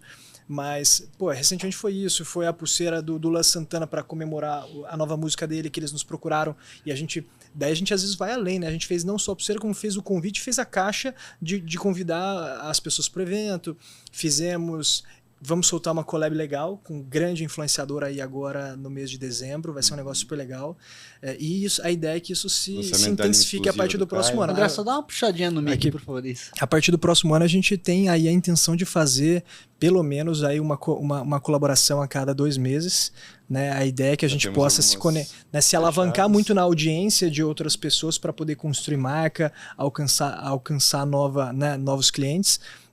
Poxa, mas já tiveram vários casos desses, tem muita coisa bacana. É legal que é um símbolo, né? As pulseiras são símbolos de uma conquista. Elas, né, tem uma coisa muito bacana. Relacionar muito a isso, né? Uma autopremiação, que eu acho que é muito o caso, né, do consumidor mesmo, que ele compra, né, para se premiar ali, e esse exemplo pode se aplicar para N coisas, né? Igual a gente está se conectando com vários esportistas, né? Então a gente fazer premiação ali voltada, parecido com o que tem nos Estados Unidos hoje, né? Aqueles anéis e tal. Então a gente os anéis da NBA e tal. Exato, a gente está vai vir aí coisa nesse sentido. Eita! E fazer premiação aí, dando o primeiro passo no esporte, mas isso se encaixa praticamente, né, qualquer tipo de premiação. Cara, é muito engraçado como vocês se complementam mesmo. Eu tô achando barato aqui, cara. Porque até o jeito de falar, o jeito de pensar, cara. 9 anos, né? É muito louco. Agora, deixa eu fazer uma pergunta, assim, é mais uma pergunta também. Mas eu vou te atropelar. Tá bom. Você vai... é mais uma curiosidade, eu nem sei se vocês vão querer abrir essa informação, mas é uma curiosidade mais em termos, no sentido de empreender, né? De como vocês formatam a empresa. O André comentou que é uma empresa verticalizada, né? Então, dá para você nomear as estruturas dessa verticalização para a gente entender como é que está ramificada a KeyDesign? A gente vem fazendo constantes transformações nessa estrutura, até para que ela se torne adequada à nossa nova, vamos dizer, jornada de crescimento. Então, assim, esse ano tem sido um ano em que a gente está trabalhando muito para preparar uma nova jornada de crescimento. Por quê? Os últimos 2 anos a gente dobrou. Então a gente vinha crescendo forte, dobrou. Então houve uma transformação muito grande na nossa operação, na complexidade do negócio. Então a gente mergulhou numa fase de planejamento tributário, societário, toda a parte, redesenhando um pouco a estrutura organizacional, contratando profissionais cada dia mais qualificados tecnicamente. E isso sempre tem um impacto muito grande nas nossas posições, né? Algo que a gente sempre brinca, para quem olha de fora parece que nós estamos na mesma posição que nós estávamos desde 2013, mas para nós acho que está no meu 10º emprego dentro da mesma empresa, né? Então o nosso desafio e a responsabilidade se transforma ano após ano. Então assim, eu sou responsável ali pela gestão e a gente tem hoje uma camada de lideranças, né? Então a gente tem ali um líder de finanças. Hoje a gente tem um grande responsável por toda a nossa produção. Ele é um gerente de supply chain e operações, ele é o plant manager que cuida dessa unidade de negócio, que é até separada do escritório. A produção dos produtos. É separado, Tá. São duas sedes. Então a gente tem um plant manager que faz todo esse papel de cuidar dessa parte. Aí tem... Mas ele responde ao Bruno? Não mais, a gente está quebrando essa conexão, né? Até porque, assim, esse talvez seja o meu último emprego antes do oficial, que era o desejado lá em 2013, de diretor criativo, né? Então, assim, né, que era basicamente, né, tocar a fábrica no dia a dia ali, né? E sempre dando suporte e apoiando, não sendo um gestor principal, mas dando suporte de uma maneira geral. Aí com a entrada dessa pessoa... Diretor de produção, né? É o seguinte, esse é um ponto interessante quando a gente fala até do lado de criação, e nós conversando assim com outras pessoas é muito comum. Então, por um lado, qual que é o meu objetivo? Eu tento sempre olhar para a estrutura, olhar para o perfil de cada profissional e ver de que maneira que a gente pode destravar o valor daquela pessoa.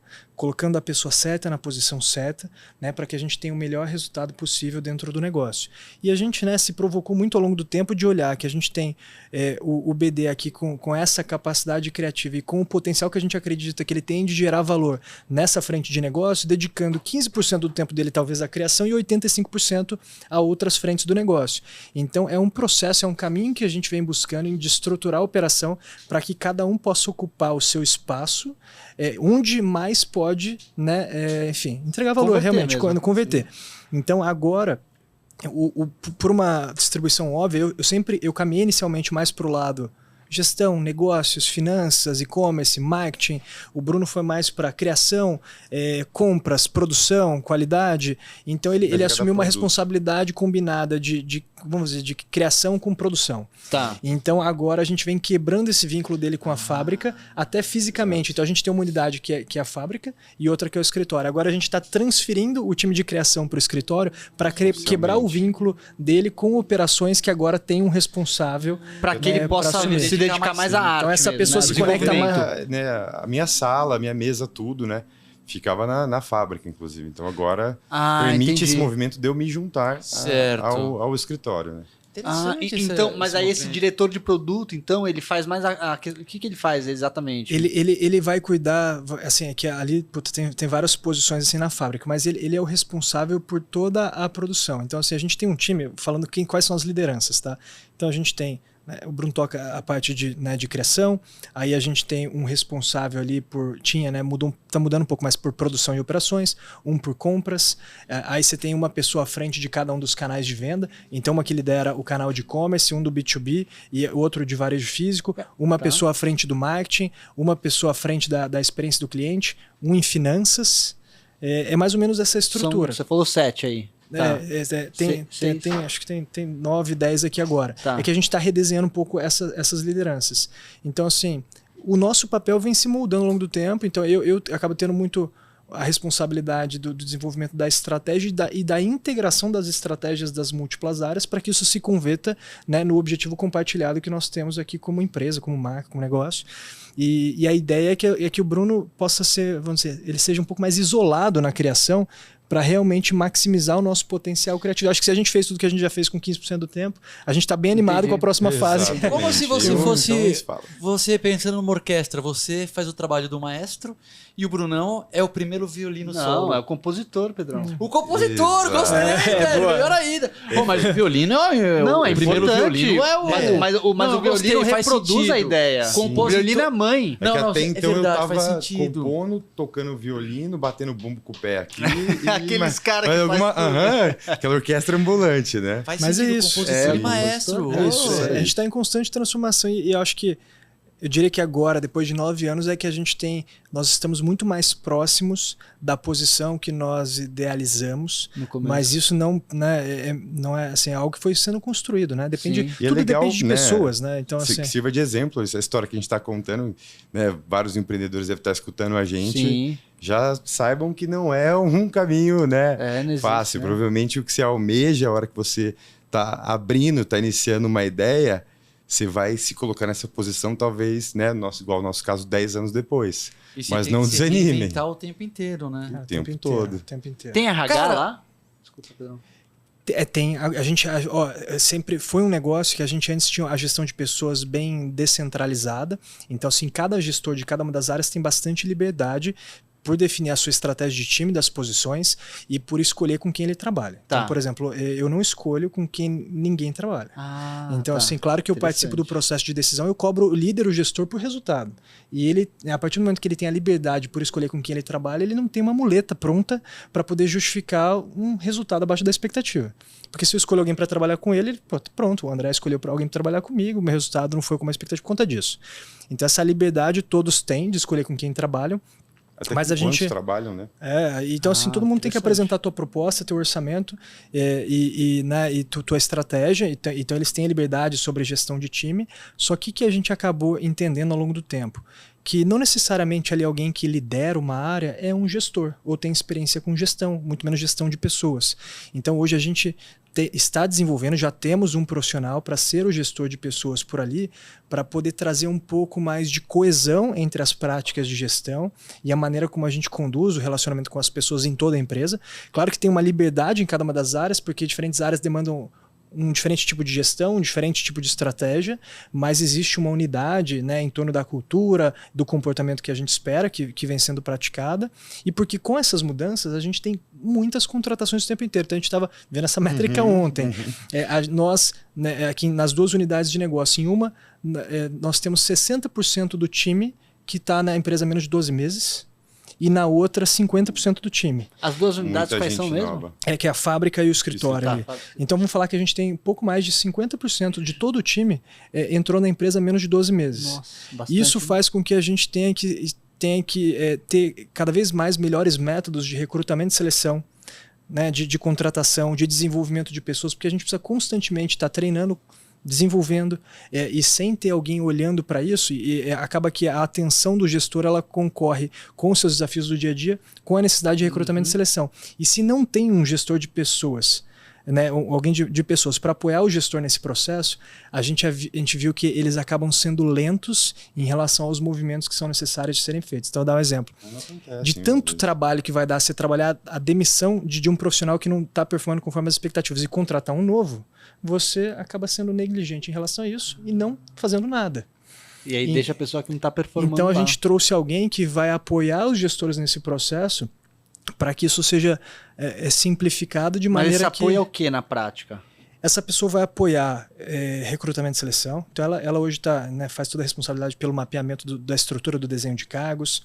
Vai apoiar muito o recrutamento e seleção, apoiar o processo de onboarding, de treinamento, a evolução dessas pessoas, né, em relação ao que foi proposto ao longo da tua trilha. Acompanhar desempenho, feedbacks, métricas, desempenho, plano de cargos e salários. Então, mais uma parte não de departamento pessoal, mas de gestão de pessoas, assim, de fato. E ser um braço direito de cada um dos gestores na tua área, né, para discutir time, discutir estratégia, discutir, né, tudo que precisa ser feito. Hoje é necessário, assim, que a gente tem. Eu vou desligar meu microfone um pouco, senão o Pedrão vai começar a ficar bravo. Que eu tô com... Não, você pode fazer as perguntas. É que eu queria saber, daí dentro dessa jornada toda, dessa estrutura, onde e como que entrou o Caio Castro? Essa pergunta qual que é a história, mas não velho? falha, né, cara? Essa ela aparece sempre a pergunta? Porque eu sempre vejo os vídeos quase dele... que, né, todas as pessoas que conhecem a gente, né? Cara, porque sabe em algum momento vão perguntar Mas isso. sabe o que me surpreendeu? Mais do que, tipo, ver ele no site como investidor, né? No site daqui, ou no Instagram. É que eu vi uma vez um vídeo dele fazendo mesmo ele é meu uma parceiro, coisinha. cara, exatamente. Então eu queria entender qual que é a relação, assim, e como é que surgiu essa relação com ele? Acho que o começo, o André pode dar o contexto, e a parte da conexão com a criação, aí eu toco. Foi o seguinte, a gente sempre buscou, a gente busca constantemente inspirações, né, em empresas que a gente admira lá Mais fora. uma vez, pioneirismo. Né? Então, assim, acho que o BD olha, como ele falou assim, não tem nenhuma marca que a gente fala, quero ser igual a ela, mas tem muitos elementos de diversas marcas que a gente admira e se inspira. Pegar um pedacinho de cada uma para juntar e construir a nossa. E a gente começou a ver um movimento muito forte lá fora, né, das personalidades se associando às marcas, né, ou construindo, né, marcas do zero, né, e o quanto que isso foi importante para o crescimento, para o desenvolvimento. E a gente se falou, cara, tá vendo esse movimento lá fora, vamos ser os pioneiros por aqui. Não tem ninguém que fez um negócio tão bacana como esse. A hora que a gente estava engatilhando, veio a Marina Rui Barbosa com o Zezemol, e hoje, depois que a gente fez, saíram vários. Então foi algo que, por um lado, era do nosso interesse. A gente chegou a negociar, a gente foi procurado, na verdade, por uma outra personalidade um tempo atrás para uma negociação com esse perfil, mas com o Caio foi interessante pelo seguinte... a gente era bem próximo de uma turma da Ambev que tinha feito publicidade com ele, conhecia um pouco do trabalho dele, e para nós ele sempre foi algo que a gente colocou como um alvo, né? Falou, pô, se tem uma personalidade que faz realmente sentido para esse perfil de estratégia, é o Caio. Né? E a gente falou assim, cara, como para tudo, né? Mas o Caio... Primeiro tenta, vamos para cima do nosso sonho, do nosso principal objetivo. Se não der, você começa a baixar o nível, né? Mas, pô, pensa grande. E a gente teve uma feliz coincidência, porque o Caio já era nosso cliente e já usava as nossas peças. Você já sabia. Até sim. No começo não, mas a gente descobriu. Eu já tinha, né, sido apresentado para o Caio, convivido em, sei lá, uns 2, 3 ambientes ali com ele, porque a gente tem um grande amigo em comum. Tá? Mas esse amigo não fez parte do link com a nossa história. Entendi. Mas ajudou bastante a gente entender, né, que ele seria uma pessoa, né, por todos esses fatores, por usar acessórios nossos, né, a gente já ter conseguido mandar para ele gostar, tá sempre usando acessório. Então isso já era um grande indício de que poderia dar certo. Então acho que foi uma oportunidade, os dois enxergavam um valor nessa parceria. Nós, porque nós poderíamos ser pioneiro e tentar replicar essa estratégia que vinha gerando sucesso para algumas marcas lá fora, e ele porque ele teria a oportunidade muito genuína de ser sócio, de ser investidor de uma marca que ele curtiria usar no teu dia a dia. Uhum. Então a gente conversou bastante durante o processo da negociação o quanto que alguns produtos, algumas publicidades que às vezes acaba sendo contratado, né, para poder promover, você acaba tendo que fazer um esforço muito grande por inserir aquilo dentro do teu dia a dia, né, e produzir determinado conteúdo, e aquilo seria muito espontâneo. Né? Então a gente estava falando de um interesse da marca, dele de fazer parte de uma marca que ele já gostaria de ser cliente e de uma marca que ele gostaria de viver esse desafio de criação. Então a gente até brincou no começo, a gente foi fazer a primeira campanha, né? E pô, nós estamos aqui empreendendo, a gente tem que fazer tudo na raça. Né, a gente falou assim, Caio, aqui ó, é o seguinte, o orçamento dessa campanha aqui não é a Coca-Cola, quem sabe um dia seremos. Mas é o seguinte, aqui, né, a gente não tem o Caio Castro somente aqui, acho que um ator, a gente não quer só usar a sua imagem. A gente quer aqui você para empreender junto com a gente. Essa é uma condição dele também, né? Ele queria também colaborar em outras áreas. Né? Então a gente considera ele muito como um empreendedor que senta ao nosso lado pontualmente para poder discutir a estratégia de negócio, discutir a marca. Legal. E que por vezes faz o papel de imagem da marca. Né? Então o Caio ele entra muito com o objetivo assim, nosso de uma estratégia mais médio e longo prazo, de construção de marca, alguém que vai endossar o nosso negócio, né? Trazer credibilidade a ele e pô, é um projeto que ele tem prazer em participar, a gente tem prazer em conviver com ele, tem sido uma parceria cada vez mais sólida. Eu acho que a gente passou pelo primeiro agora, caminhando para concluir o segundo ano, e acho que a gente está cada vez mais integrado, e agora é que a gente vai começar a colocar no ar alguns projetos super interessantes, que daí é uma parceria que ele toca mais próximo do BD. Cara, essa foi eu acho que parte da feliz coincidência ali, da nossa parceria com ele, porque ele já já tinha ideias ali, então ele já gostaria de criar algo ali, né? Inclusive já tinha criado algumas peças para ele mesmo através de, né, alguém que executasse o trabalho. Então, assim, bem resumidamente, juntou a fome com a vontade de comer, né? Então, assim, e outra feliz coincidência é que a gente se deu muito bem em particular, assim, então... Que é fundamental, né? Porque fundamental. Uma empresa que nem um casamento, né? Vocês há 9 anos juntos, eu e o Thiago também, a gente tá 10, velho. Tipo, você tem que se dar bem. Tem que se dar bem, né? Então, assim, só que além de se dar bem, né, a gente gostou ali de, né? Rolou uma afinidade grande, assim, o que facilita bastante, né? Então, o nosso trabalho, assim, eu até brinco, falo, foi atrás de um sócio, ganhou um amigo, né? Que hoje assim tem uma proximidade grande, e a gente começou agora a funilar as ideias. Então no começo, né, como tudo bem aberto, até a gente conseguir, né, chegar num ponto ali de desenvolver produto junto. E o Caio é muito cheio de ideias também, né, naturalmente, artista super criativo, e boas ideias, né, mas para ter a relação com identidade visual e tudo mais da marca, a gente teve um certo tempo de maturação, e agora, né, a gente chegou nesse ponto. E o mais legal, assim, é que ele vai ter uma linha exclusiva, dando spoiler aqui, vai ter uma linha exclusiva dele, tá, dentro da Key Design, vai ter um nome próprio, inclusive, que a gente vai contar essa história, que o nome, a logo, inclusive, tem bastante relação ali com o gosto em comum que a gente tem sobre algumas coisas e tal. E é uma maneira, tipo, que a gente tem uma liberdade poética e criativa de criar produtos que são fora da nossa caixa. Então ele tem um monte de ideias, né? Vamos colocar todas essas ideias, transformar em produto, né? Que já está acontecendo, a gente está indo para, acho que a 3ª criação já, e a ideia é que a gente lance, né, uma por mês, por exemplo, assim, né, uma família de produtos, todas assinadas e desenvolvidas, nascidas da cabeça do Caio, junto, né, com a minha execução ali.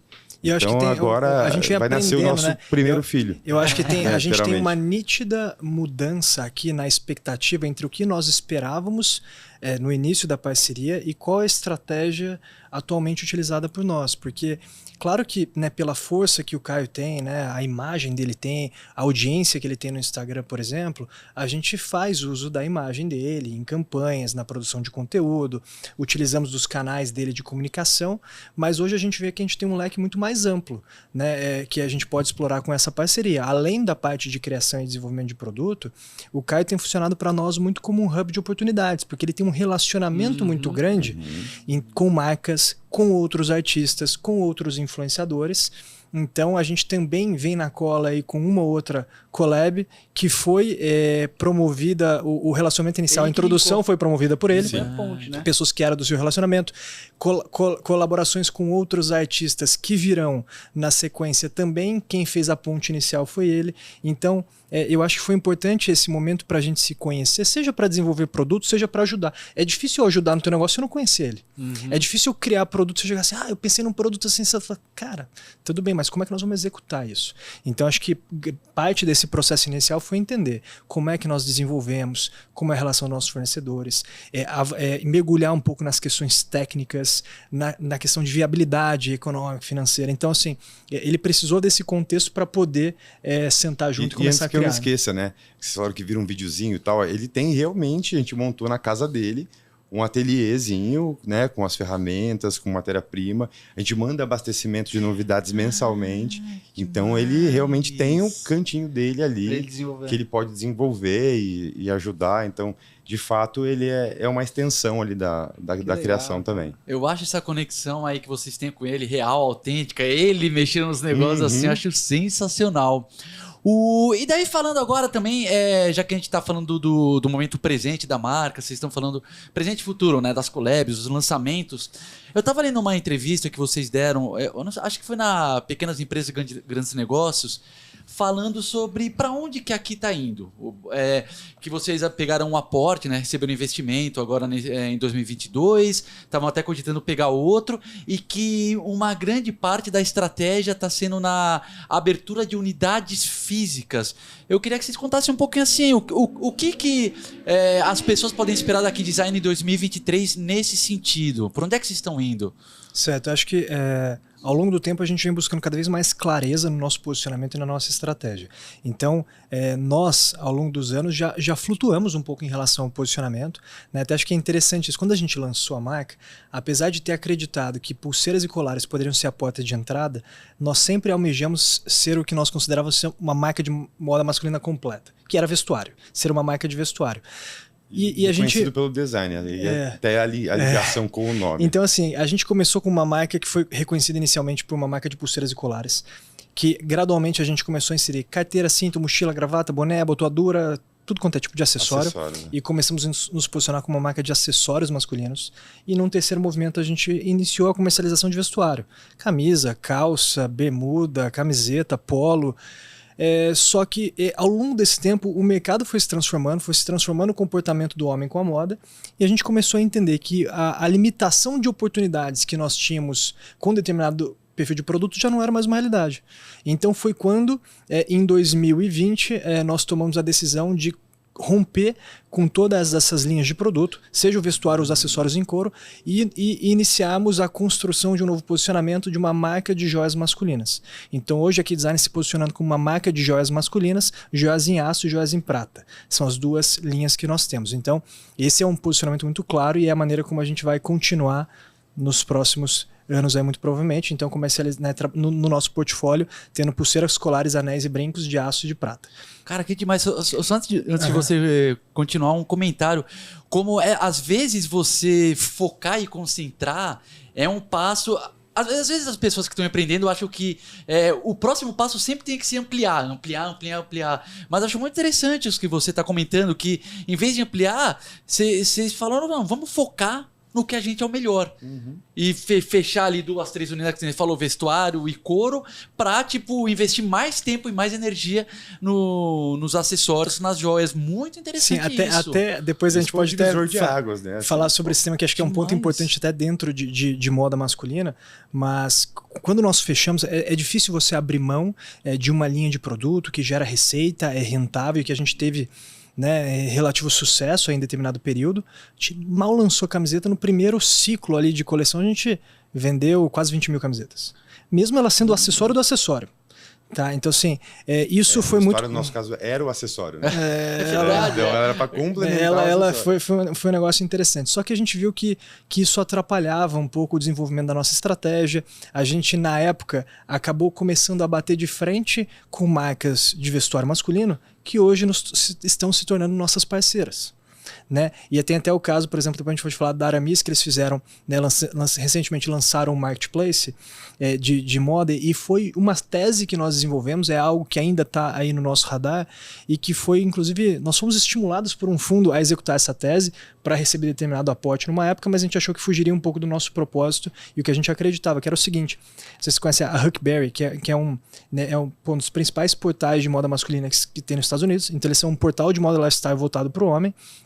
E a nossa estratégia na época era o seguinte: vamos recolher essas outras categorias, mas não necessariamente deixar de comercializá-las. Mas como marca, nós nos posicionaremos como uma marca de joias masculinas, mas como canal, poderemos ser um portal de moda lifestyle voltado para o homem, agregando diferentes categorias de produto e conteúdo.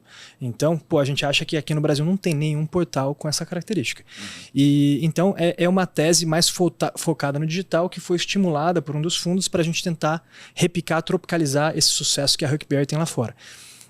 Mas enfim, definimos que por enquanto não era o movimento, então a gente deixaria de vender vestuário marca própria para de repente trazer algum parceiro que a gente confiasse. Legal. Então, só que assim, nessa época a gente já começou a olhar muito pro varejo físico, né? Então, por conta daquilo até que a gente estava falando, no nosso mercado, até 2019, 0,8% das transações eram feitas no e-commerce, né? 99% acontecendo no mundo físico. E apesar de ter aumentado a penetração do e-commerce durante a pandemia, a gente está, né, ainda num mercado que na sua grande maioria transaciona por lá. Então a gente elencou 4 objetivos principais aí com a nossa iniciativa de ir ao varejo físico. A primeira é apoiar a estratégia de construção de marca. A gente acredita que é fundamental para uma marca se tornar forte, ela realmente se aventurar dentro desse canal. Se você for pegar as grandes DNVBs dos Estados Unidos, as empresas nativas digitais por lá, que permanecem operando de maneira rentável até hoje, todas estão presentes de maneira muito forte no físico. Então, a primeira coisa é apoiar a estratégia de construção de marca. Segundo lugar, abrir o relacionamento com os novos clientes. A gente vê que o e-commerce, quando por um lado representa a conveniência, né, prático comprar, para grande parte dos nossos clientes a gente sabe que é um inconveniente. A gente lida com homens que nunca compraram essa categoria, não sabe o que comprar, não sabe como combinar, não sabe o seu tamanho. Poder você vai ter o vendedor pegar, da loja. Vestir, ter assessoria do vendedor. A ideia é que, de repente, o físico não seja o canal por onde se inicia e termina um relacionamento, mas o físico, junto do vendedor, tem o papel de abrir esse relacionamento que pode continuar depois de maneira mais fluida, né, dentro de uma operação que busca se tornar omnichannel. Então, a abertura do relacionamento seria o segundo ponto. O terceiro ponto é não levar para os shoppings só uma marca de loja masculina, mas levar uma alternativa de presente, principalmente para as mulheres, que hoje representam um pouco mais de 30% das nossas compradoras. Um terço é bastante relevante. E assim, então a gente realmente olha para o físico e a gente está num momento de descoberta de qual que é a melhor estratégia, né, de avançar por ali. A gente realmente fez uma rodada aí no ano passado e a gente está agora em negociação, né, para buscar um bom parceiro para suportar uma nova jornada de crescimento, mas sem dúvida a ideia é combinar muito bem aí o digital com o físico. A gente acredita que essa combinação é que vai gerar... Mas peraí, vocês estão dependendo desse novo parceiro para fazer essa expansão para o físico? Dependendo do modelo de expansão, sim, né? Quando você tem um modelo de expansão via franquia menos intensivo em capital, é um movimento que a gente conseguiria financiar, né, na realidade atual, uma primeira fase, mas de marca própria, né, loja própria não, porque acaba demandando muito mais recurso. E a gente acha que tem parceiros aí que podem ajudar a gente a destravar valor e ir muito mais longe, muito mais rápido, né? Sejam eles parceiros, assim, investidores financeiros, ou até alguns estratégicos que possam compartilhar importantes sinergias com a gente, né, e ajudar a potencializar aí o nosso negócio. Então a gente está hoje, vamos dizer assim, buscando firmar algumas negociações que vão trazer um pouco mais clareza para o nosso próximo passo, mas a gente tem uma estratégia bastante clara aí a partir do próximo ano.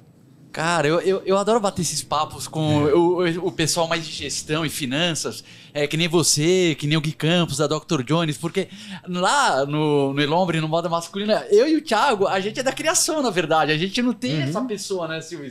Tipo, um sócio que é o cara do planejamento. Então eu vou ouvindo as coisas, cara.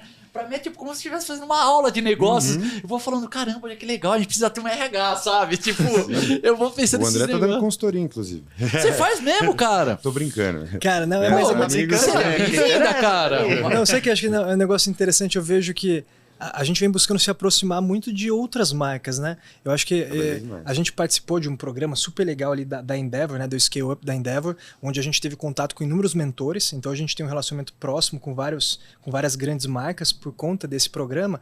Mas falar que eu acho que foi muito mais válido do que o relacionamento com os mentores, com os demais mentorados, porque a gente compartilha muito mais desafios e a gente fala o quanto que não vale a pena a gente ficar todo mundo desbravando isso sozinho, em vez de sentar para trocar ideia e experiência.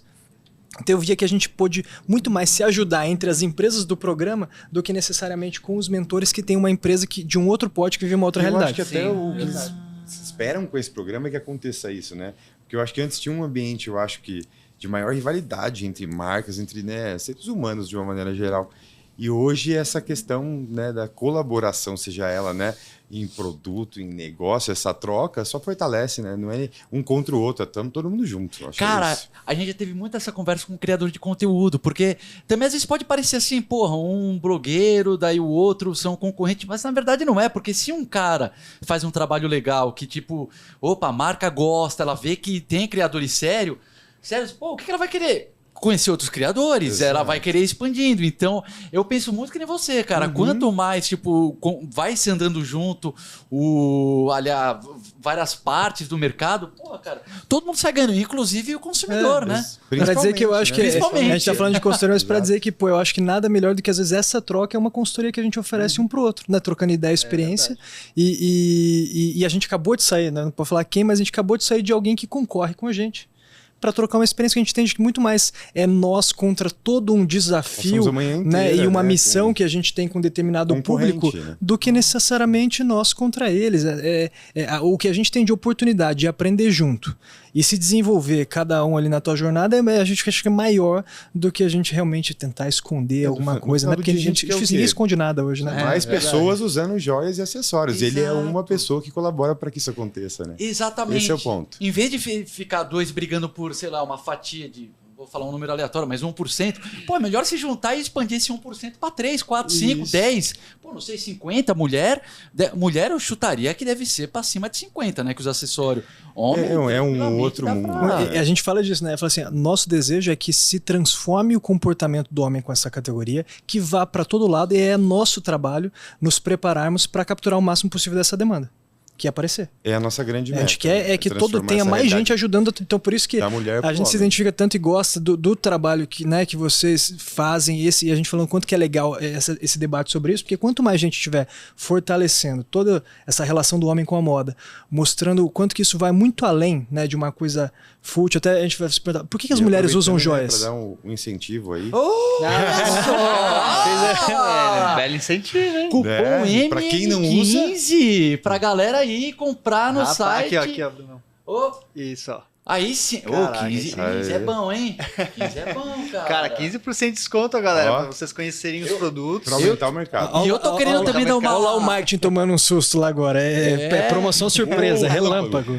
Gostei. Eu tava querendo começar a usar mais anel. O anel é um acessório que eu sempre vejo, eu acho tão bonito. Eu trouxe pra vocês, cara, inclusive o kit eu vou... Eita, nós! Eu vou presentear vocês ali. E tem anel, vocês vão começar. Eu vi você falando num outro episódio que tinha essa dificuldade. Eu tenho também, eu vou romper, eu tenho muita isso. dificuldade. Mas sabe qual que é a minha dificuldade? Eu sei que a gente tá no limite já, a gente já vai finalizar. Eu tenho os ossos, meu braço, tudo é muito fino, cara. E os dedos também.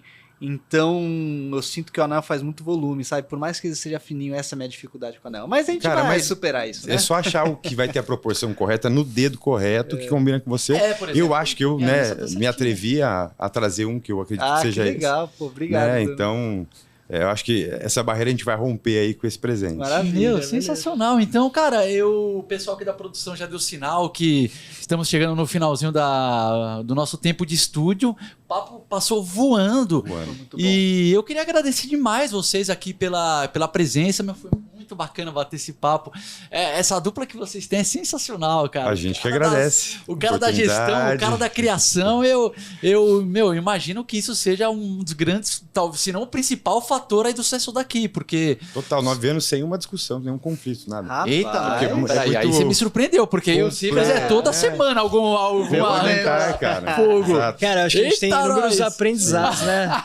Mas assim, acho que a gente sempre realmente, acho que é mais importante, né, a gente concordar com tudo. Né, a gente encontrar uma maneira de, disso aí, de ter pontos de vista diferentes e disso sair a melhor decisão. A gente sempre tem essa... Fica a lição pra gente. Não, mas o foco tá na empresa, no negócio, consumidor. Você já viu que ele já me não aqui, né? Vamos caminhar pra esse lado, né?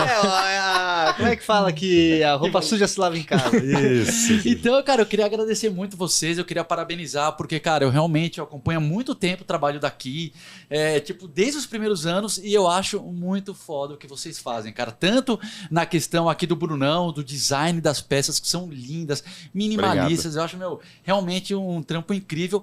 Quanto aí a sua parte também, Andrezão, que é essa parte da gestão e da expansão e ideias, assim, de como ir, sei lá, otimizando, né, a empresa como um todo. Então, mano, vocês são muito fera. E agora que você tá morando em São Paulo, vamos de vez em quando fazer um happy hour, principalmente quando o Bruno estiver aqui, cara. A gente traz ele pra cá, vai vir pra cá mais agora. Então, beleza. Então daí você já manda uma mensagem, a gente vai tomar uma, tal, jogar uma sinuca. É isso aí. Pode ser aqui mesmo, né, nessa mesinha. Não, acho que nessa daqui não.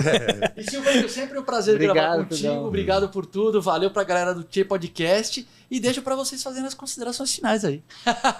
Não, valeu. Pra gente é um prazer também estar aqui. Eu acho que esse tipo de iniciativa é necessária. Para nós, vai super de encontro, né, com o que a gente busca, que é fortalecer. Eu acho que e a gente sempre fala que quanto mais conteúdo e conhecimento alguém tiver, maior é o seu nível de exigência em relação ao produto, maior é o nível de consumo, né? E sem dúvida a gente se beneficia desse tipo de iniciativa. Então, também parabenizar vocês pela iniciativa. A gente está feliz de estar aqui. Sem dúvida, vamos trocar mais ideia. Exatamente. O prazer é esse, né? Alguém que fomenta esse mercado e, né, ajuda principalmente nessa parte, eu acho que educacional, em estimular aí novos empreendedores e direcionado ao nosso mercado aí também. Obrigado mais uma vez. Imagina. E acho que até a próxima, né? Eu queria só, Pedrão, pedir licença aqui, porque, cara, durante todo o nosso papo eu lembrei do Lex. O Lex é um sócio que faleceu ano passado, né? Tava desde o começo da empresa com a gente. E, cara, o Lex era um apaixonado por design. E aí eu fiquei ao longo da nossa conversa inteira pensando, putz, faltou um André na vida do Lex, cara. O Lex era tipo você, assim, Brunão, amava. Ele chegou a fazer aula de desenvolvimento também dos acessórios e tal. Então pensei muito nele durante esse episódio, queria dedicar a ele. Homenagem. Homenagear ele aí. Não conheci, mas já consigo sentir aí só pelo teu olhar aí, o quanto ele era importante. Certo, Pedrão? Lindo, Silvio, gostei. Justa homenagem, né? Episódio em homenagem ao Lex. Então é isso, gente. Obrigado pela audiência e até o próximo episódio. Valeu, obrigado.